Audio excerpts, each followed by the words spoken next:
senden gayrı aşık mı yoktur? Daha senden gayrı aşık mı yoktur? Nedir bu telaşın vay deli gönül, vay deli gönül. Öyle düşün devri Adem'den beri kimler geldi geçti say deli gönül. Öyle düşün devri Adem'den beri kimler geldi geçti say deli gönül.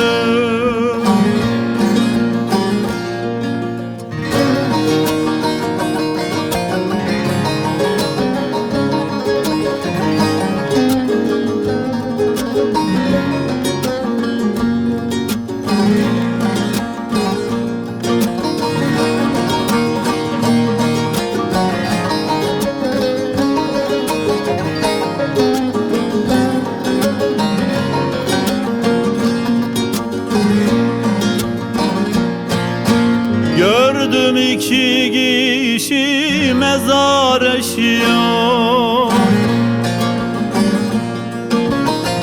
Gördüm iki kişi mezar eşiyor. Damga savat gelmiş boydan aşıyor, boydan aşıyor.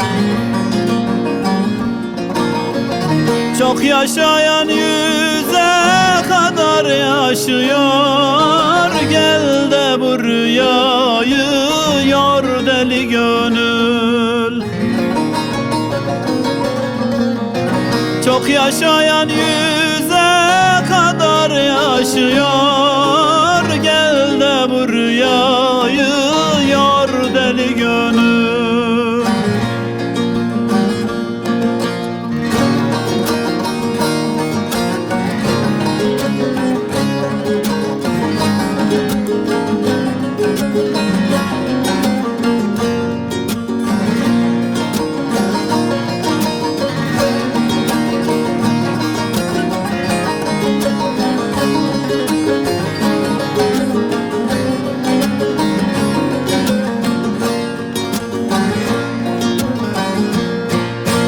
Mevlam kanat vermiş uçamıyorsun.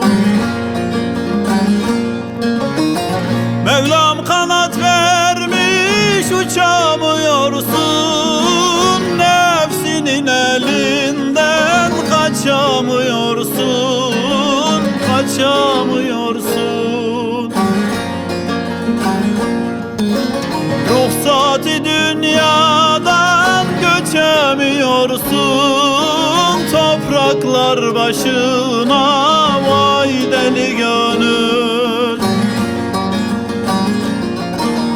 Ruhsat-ı dünyadan göçemiyorsun. Topraklar başına